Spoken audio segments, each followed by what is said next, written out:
Hey guys, hope everybody had a wonderful holiday. So 2018 is coming to a close, but we do have a lot to look forward to in 2019. In this list, I'm gonna go over some of the new releases that we'll hopefully see within the next 12 months or so. I will say that this is more of a personal thing, it's a personal list, so it's games that I'm excited about. If you don't see a game on this list that, you're really looking forward to, let me know why you're excited for that game down in the comments. So I guess let's go ahead and get started with the most anticipated games of 2019. Tales of Vesperia Definitive Edition. I'm kind of a sucker for the Tales games, despite never actually getting a chance to play a lot of them. I remember sinking a lot of time into Tales of Symphonia on the GameCube. In fact, it made such an impression on me that my RuneScape account from my teenage years is named after Kratos Zarin, the red-haired guy in Tales of Symphonia. Vesperia was the next game in the Tales series, but unfortunately I was never able to play it for very long thanks to my Xbox 360's tendency to give itself third-degree burns. That being said, what I have played of Vesperia, it always felt like it had all the best parts of Symphonia mixed with some new elements, and it also helped ease that pain from the Tales of Symphonia sequel that we got on the Wii. Now, this definitive edition of Vesperia is a remaster of the Japan-exclusive PS3 version, which had new characters, events, gameplay, all that junk. Luckily, this game releases right at the beginning of 2019, so we don't have much longer to wait. It's releasing on Switch, PS4, Xbox, and PC, and it's only $50 instead of $60. I definitely have this one pre-ordered, and I'm really excited to actually go through and play the entire story. Resident Evil 2 Remake. The Resident Evil 2 Remake looks like it might be the best remake ever. With outstanding visuals, a dark and derelict police station, reworked puzzles, plenty of zombies. Man, I don't know, but this game is probably going to give me a heart attack. And if you've never played Resident Evil, well, now is the perfect time to learn about Leon and Claire's adventure through a ruined Raccoon City and all the secrets that lie within. There's a lot of really great preview footage out there, including some with my boy Mr. X, and we don't have long to wait for this game either. January 25th, 2019 on PC, PS4, and Xbox. Ever watch an older sibling play a scary game when you were younger? Like, your older brother or your older sister, they'd be playing a spooky game like Resident Evil, and you'd be back in the corner with a blanket over your head, scared out of your mind, but still watching. That's basically my experience with Resident Evil 2 when I was younger. I used to watch my sister play it, and then when I did play it by myself, it terrified me so much that I only played probably the first 20 minutes or so over and over again. And I'm not gonna lie, part of the reason why I'm so excited for this game is that it's almost gonna be sort of nostalgic for me, waiting for that first encounter with the Licker or the zombie canines, pushing blocks to solve puzzles, all that good Resident Evil stuff. God Eater 3. God Eater 3 is one of those series that I'm cautiously optimistic about. It started back on the PSP, and back then it was a good alternative to Monster Hunter, hence why I tried it. God Eater 1 and 2 actually had a pretty good HD port the other year as well, which I did cover on the channel, but I never really expected to see a new entry in the series for some reason. And to be fair, I don't know if this will be as good or engaging as the previous games, judging from the footage on the God Eater 3 website. This looks like it has all the questionable voice acting and anime tropes from the previous games. I watched the story trailer and oh my god. Container is breached! Retreat at full speed. We need to withdraw from this area immediately. Ash Origami is inside! You just handed over Specimen 1 without contacting me at all. Dear Bandai Namco. What? Hey, if anything, God Eater 3 has a pretty okay pedigree, so I'm excited to see what Bandai Namco and the developers come up with. And it's also from a different developer than the previous God Eater titles. Looks like the folks behind Freedom Wars are making the third entry in the God Eater series. And I really like Freedom Wars too, so yeah, I'm down. I'd like to see some new weapon variants and, plenty of new monsters, just a boatload of crazy and creative monsters and ideas for this third entry in the God Eater series. This game is currently slated for release on PC and PS4 on February 8th, 2019, so you can look out for it then. Digimon Survive. Alright, so bear with me here. This is a strategy RPG based on Digimon. Now, I don't know what to say, but I love Digimon, and I'm probably going to get this game.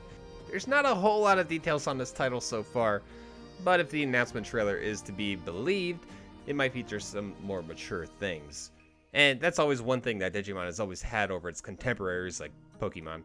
The games are usually a little bit darker in tone, which is definitely something that it can capitalize on. I did watch a little bit of Survive's gameplay, but honestly, it doesn't give a whole lot of insight. I guess we're just gonna have to, keep waiting for more information to come out from the developers on this game. Some parts of it seem to be more like a visual novel, almost similar to Cyber Sleuth, I guess. We'll have to play this by ear, but for right now, I'm optimistic. Total War: Three Kingdoms. I'm a huge sucker for these Total War games, specifically the Warhammer branch of Total War.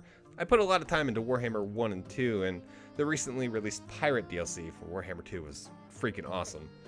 Needless to say, Creative Assembly has made a fan out of me, and I couldn't be more excited for Three Kingdoms, a Total War game based off the fantastical stories in the Chinese novel Romance of the Three Kingdoms. Now, these games are hugely complex military, diplomacy, and economy simulators where you really have to carefully balance the needs of your kingdom in order to destroy everybody else. A large part of this is participating in RTS-styled battles with up to thousands of troops on screen at once, but personally I prefer the management and tactical sides of things. Three Kingdoms, as you may have guessed, takes place in a chaotic ancient China where there are multiple factions competing to conquer, well, all of China. Now, this is not the first time a game has used this source material, of course, but I am eager just to find out how Creative Assembly integrates all these new features into their engine. Spelunky II. One of my most anticipated games for 2019 is Spelunky II. The first Spelunky is one of my favorite games ever, and I'm about 90% sure it's what kicked off that whole roguelike craze a few years back. In my opinion, Spelunky 1 is the perfect mixture of challenge, skill, and RNG that I have ever encountered. So this gameplay trailer for Spelunky 2, like, oh my god, it shoves so much into less than 2 minutes of footage. Like, you could rescue cats, you could turn into a ghost, you could play online with friends. You know how long I've been waiting to do that? You can get squished in new traps, and you can play as a sloth. Like, Game of the Year 2019 coming right up. Hot damn. Biomutant. Biomutant is an open-world post-apocalyptic kung fu fable RPG. What the hell is that? Well, that's actually the description from Biomutant's Steam page. Now, I don't really know how to interpret that, but I love how creative it sounds. Like, yeah, playing as a human is so 2018. Let's up the ante and give the cats from Monster Hunter their own goddamn game. In all seriousness, though, this game looks beautiful. The combat looks stylish AF, and it sort of reminds me of Kingdoms of Amalur if you've played that back on the 360 and PS3. And you'll be fighting all sorts of really creative and interesting monsters with your own character. The last gameplay video I watched could definitely use some more optimization and polishing, but things seem to be coming together. Definitely one to keep an eye on. Wargroove. Remember Advance Wars back on the Game Boy Advance? Talk about a dead franchise, am I right? Well, Wargroove has got you covered, as this game looks remarkably similar to games like Advance Wars, and to me it even seems a little bit like Fire Emblem. Made by Chucklefish, the fine folks who brought you Starbound, this is one game that has plenty of style and charm to it. I'm pretty sure this was announced like 2 years ago or something, so it's about time we get to try it out and start hearing some more info from Chucklefish. From the little research that I've done on this game, you're able to create your own maps, campaigns, and stories, and then share it online with your friends, along with over 50 plus hours of single-player content. That's a lot. This has the potential to be really amazing, like a tactical Mario Maker style game. There's no release date yet, but it's targeted for first quarter of 2019, so we should be hearing more very shortly. And perhaps the best news is that you'll be able to play it on your platform of choice since it's releasing on PC, Switch, PS4, and Xbox. Sorry, Vita fans. Iceborn. And finally, Iceborn, the Monster Hunter World expansion releasing in the latter half of 2019. Now, I know this isn't a standalone game, so I'm kind of cheating a little bit, but hey, it's my list. I'm excited for this because it has so much potential. Like, new armors, new weapons, new monsters, new maps. I'm hoping that this will really reinvigorate my interest in World as a game, honestly. It's gotten a bit stale in my opinion, and Iceborn has the opportunity to clear up a lot of problems that World had. The only bad things are we don't know any specific details yet, but you know, that's probably coming shortly. And it's just so far away. They announced this thing like almost a year in advance. Well, that's my list. You might be wondering where all the heavy hitters are. Like, yeah, obviously I'm excited for Last of Us Part 2, Animal Crossing, Pokemon, all that stuff. But those games are always going to be hyped. Everybody knows about those games. I think if you peel back some of those AAA titles, you can discover some really neat and creative games that don't have Nintendo or Sony or Microsoft's marketing budget. Well, thanks for watching, everybody. Hope you enjoyed this list of my most anticipated game releases in 2019. Let me know what you thought and what games you just can't wait to play in the coming year. I'll catch you guys later. Peace!